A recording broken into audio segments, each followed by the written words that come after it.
निरंजन के माई जाई तारी हम मेडिकल पर।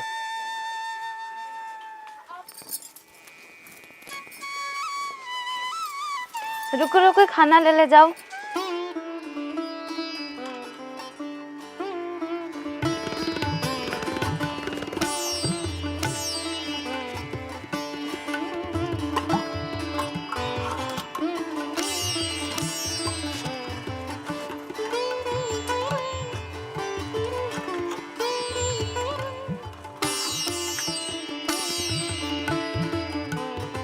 और डॉक्टर साहब केने रह रही है ते क्या घरे लेट हो गया। हम 1 घंटा से रुकल बारी यही ला।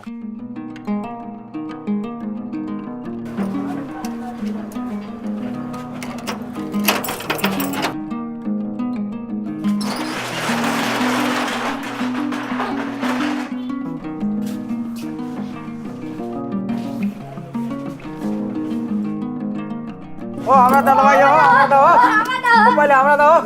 ओ हमरा दवाई दो, हमरा दवाई दो पहले हमरा दवाई दो। सर आ जाओ, पालो पालो सबके दवाई मिली। हाय हमरा दवाई दो।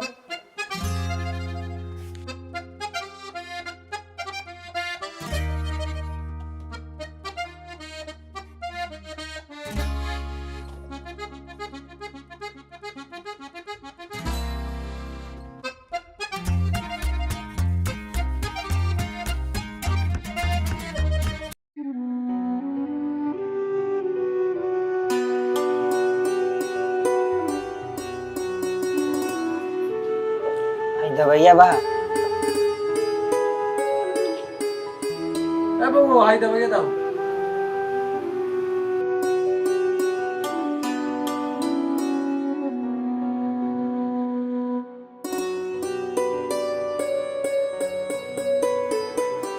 ₹550।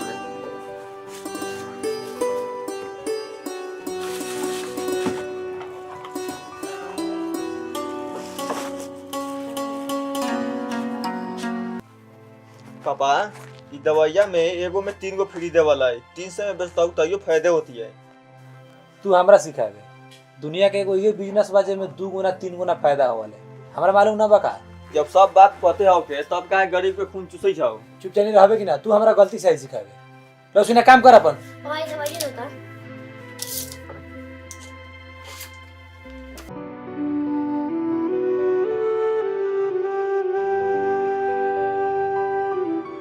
बबू लक्ष्मण ढोवा दिलो कि ना। ना देला। निरंजन के माई मेडिकल तो ठीक है चलता कही तो लिए मेडिकल के आवरी बढ़ा देवेला केना कही तारे माई। अब करे वाला तो हनियनु बड़ा जे लेखा करबा ते लेखा कर। खोले के बाद तो कोई शहर में खोलू, गांव घर में बहुते उधारी चले छे। ठीक है कही तारा।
बउओ कहिया जाए वाला बड़ा?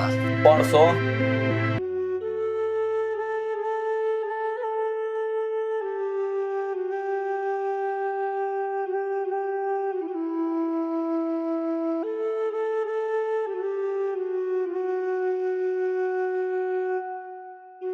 हो बेटा हई दवाइया देता।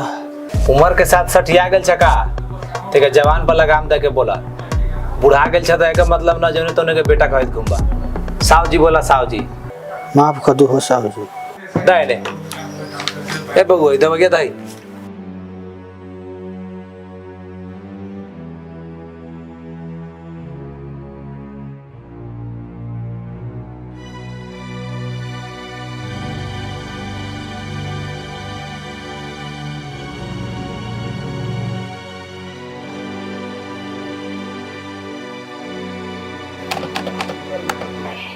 पाँच से 10 गो भेलवा दा।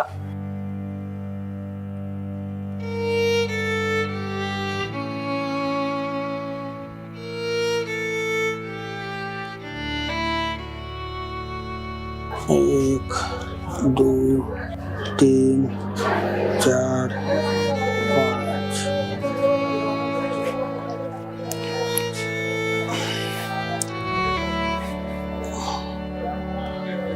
पाँचे से हो साहु जी 10 को बाद में दे बाबा। ना ना और ना होई हम उधार ना बेची ले। हम बहुत गरीब बड़ी हो साहु जी। हमरा घर में कमाए वाला कोनो न बा। ई दवाइया जौन ले जाई तरी हमरा परिवार के बा। न ले जाए तो सीरियस हो जाए। अपने के गोल लगे तरी ई दवाइया दे दो। भगवान अपने के परिवार के भला करी। हाँ हाँ जा जा हमारा परिवार के पहले ही से भला है। बुझाई दे जाने वाला हम संपत्ति दान करला बैठल छी। जा पैसा लेके ये तो दवाई ले जाइए। जो रही दे दवाई जो।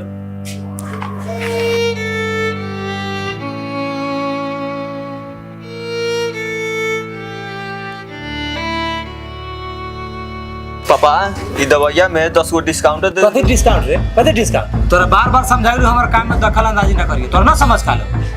तो कॉलेज के फीस महीने के 25,000 तिरा लो। ई कहां से आवल है? ये मेडिकल से लो। मकान बन गेलौ। उतना छोट मेडिकल से इतना बड़का मेडिकल हो गेल। ई कहां से? साइकिल से मोटरसाइकिल के सफर ही कहां से? अपन दिमाग अपने ला रखिए बुझले? है सूट बूट पिना ला। ई कहां से आवल है? जो लो सिन काम कर। दिमाग ना लगा। ऐसा ज्ञानी बनल बा।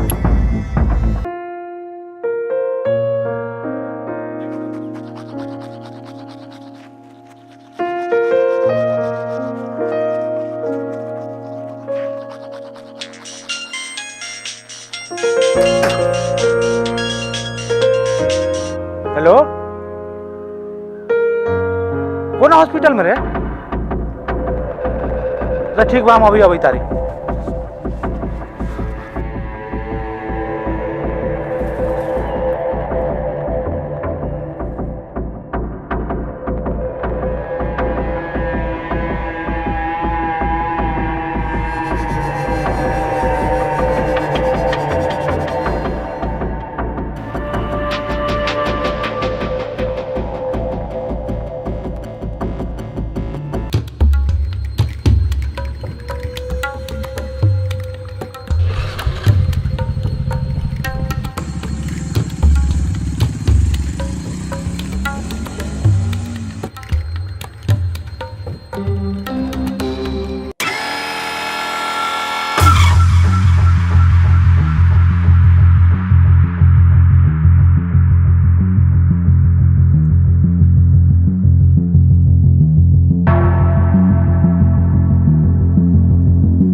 अरे वो कैसे लेखा हो गया हुआ? रात में सुपर वाला था अचानक।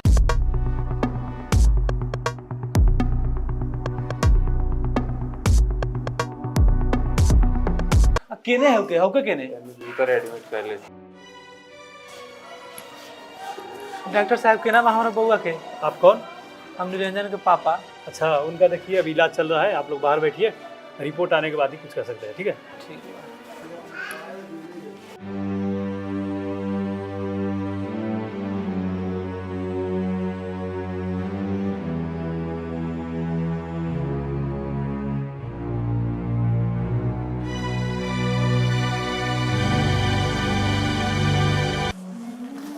नमस्ते।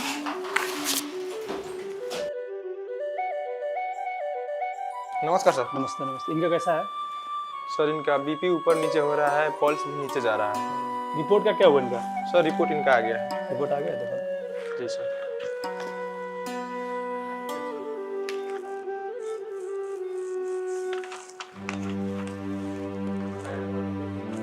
ऐसा करो, इनका माता पिता को जल्दी मेरे केबिन में लेके आओ, ठीक है? ठीक है सर।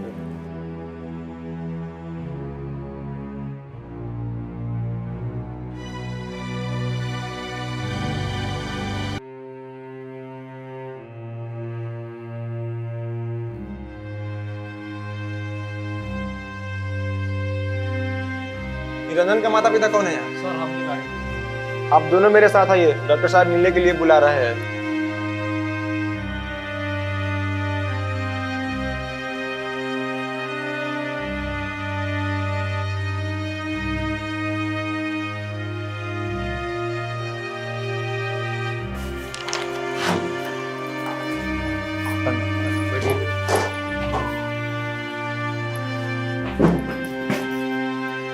डॉक्टर साहब बउआ के रिपोर्ट में कथी आयल बा? देखिए, आपको बेटे को ब्रेन ट्यूमर हो चुका है। Brain tumour? जी हाँ, और ये लास्ट स्टेज में है। इनका जल्द से जल्द ऑपरेशन करना पड़ेगा। ऐसा कीजिए, आप लोग 50-60 लाख रुपए का व्यवस्था कीजिए जल्द से जल्द। 50-60 लाख? जी हाँ। डॉक्टर साहब जितने पैसे लगते उतने लगा देते हैं, प्लीज हमारे बेटा को बचा लो। डॉक्टर साहब ठीक है, आप लोग जाइए, पैसा का व्यवस्था कीजिए और जल्द से जल्द ऑपरेशन करना होगा, ठीक है? ठीक हुआ।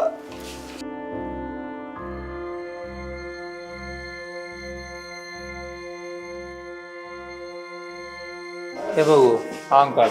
हमने जाई तारी घरे पैसा की व्यवस्था करे, तब तक तुम निरंजन के अच्छा से ख्याल रखिए। ठीक हुआ अंकल।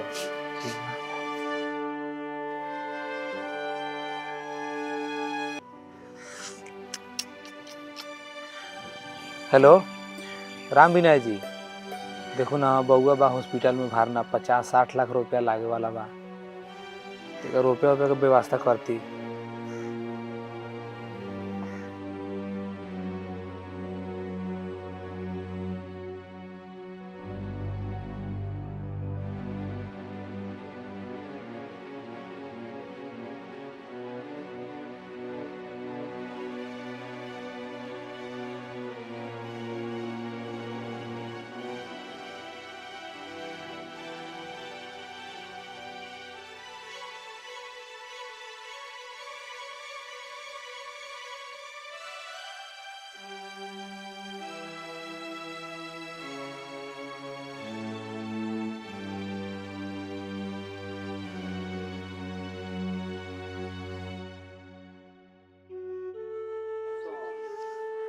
ठीक बा, हम दोसरा देखे तारी।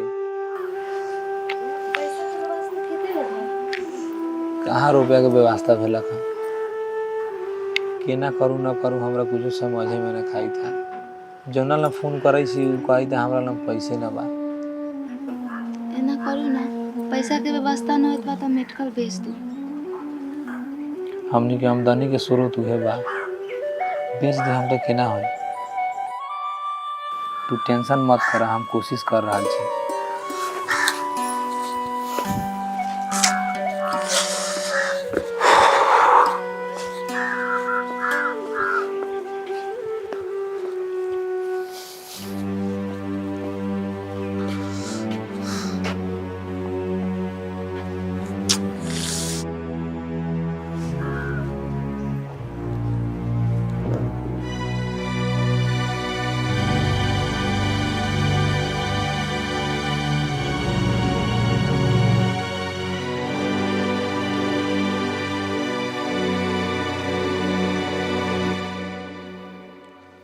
टेंशन लेने वाला बात न बा, मेडिकल के गहकी मिल गए बा।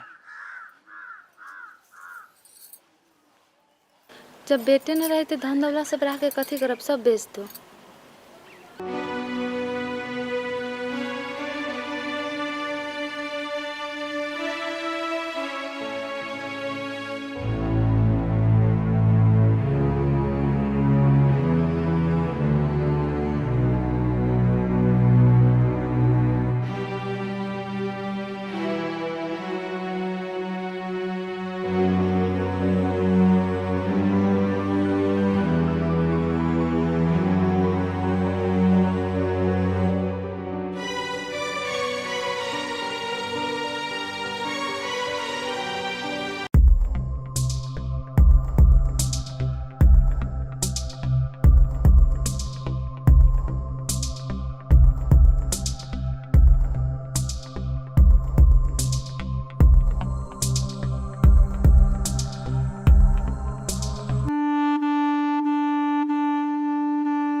डॉक्टर साहब के ना वहाँ बउआ के डॉक्टर साहब करा ना बोली यहाँ कुछ हो। माफ कीजिए, नहीं बचा पाए। कैसे वाली नजर मार गए? तोरा पैसा नहीं चाहिए तो बोल, तोरा पैसा दे दे रे।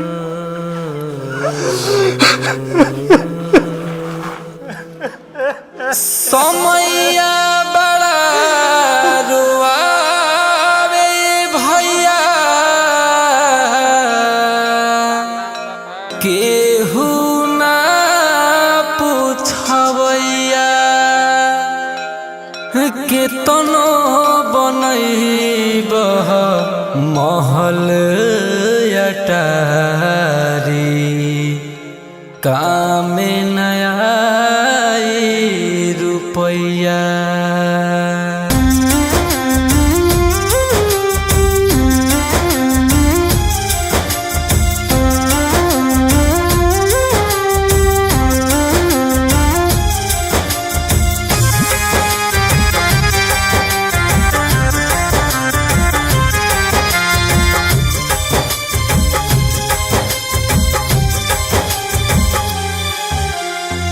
केहू के रुइबा, केहू के सतैबा, इहे जनमवा में भोग के जइबा। केहू के रुइबा, केहू के सतैबा, इहे जनमवा में भोग के जइबा। काम नया दोस्त यारी है, समय होला सब का से भारी। हाँ, समय होला सब का से भारी।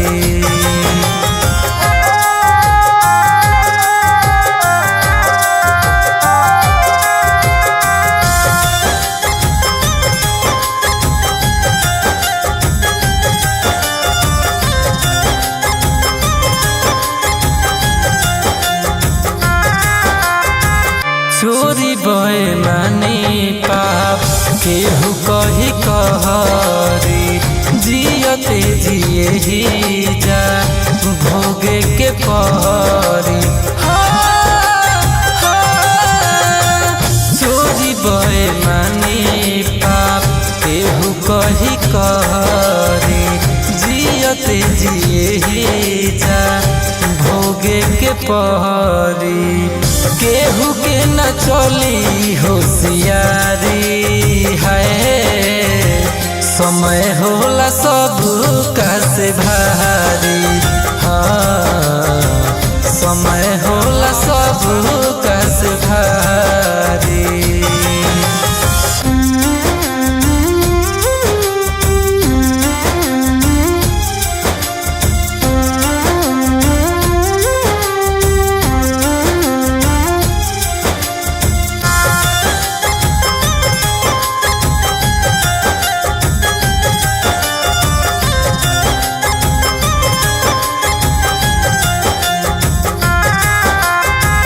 पापर पुण्य नहीं होला बंटवारा, देखेला ऊपर वाला करनी के सारा।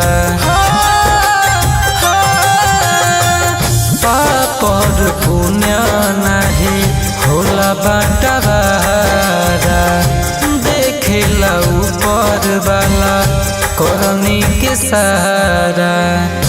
करब कलोरावा के ढारी है, समय होला सब का से भारी।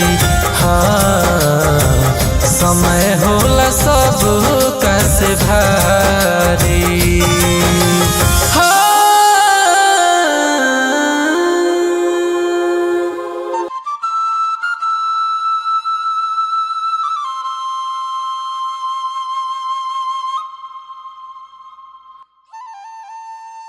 निरंजन के माई, हम अवै तारी दवाइया किनले।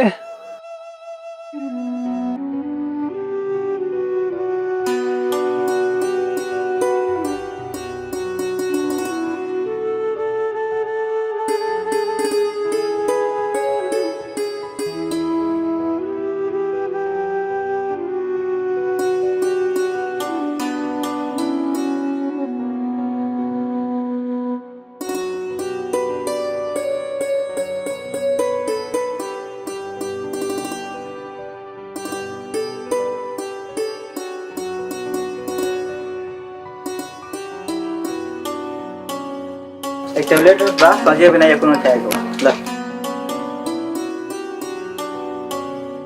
बेटा ई दवाइया हवा उम्र के साथ सठिया गेल छका तेके जवान पर लगाम दे के बोला बुढ़ा गेल छ त एकर मतलब न जने तने के बेटा कहत घुमबा साहब जी बोला साहब जी चाचा हो चाचा जा ओ साहु जी ई दवाइया बाके जी चाचा बाके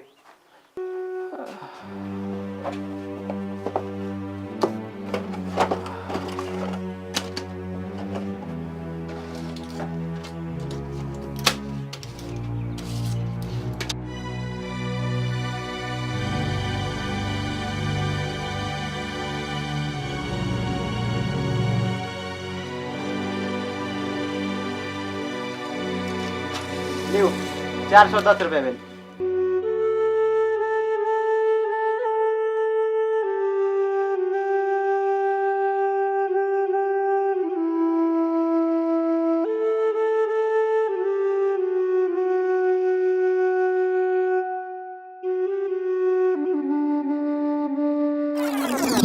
पाँचे सौ हो साहु जी 10 को बाद में दे बाबा ना ना ओना ना होई हम उधार ना बेची ले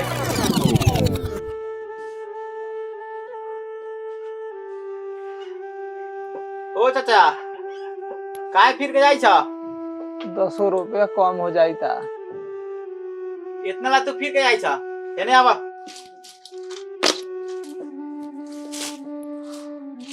बाप दाखिल बाड़ा 10 रुपया नहीं है इधर का हो गई दूसरे दिन दिया था 9 दिन तो नहीं है दिया अरे लेके जा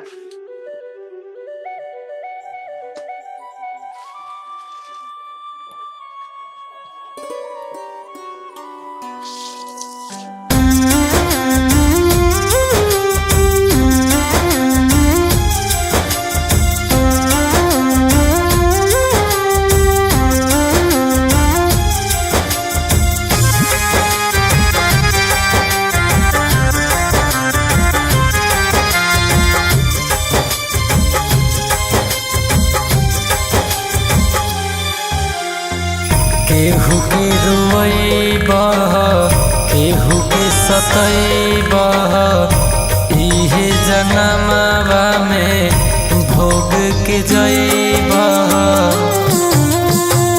केहू के रोइबा केहू के सतैबा इहे जन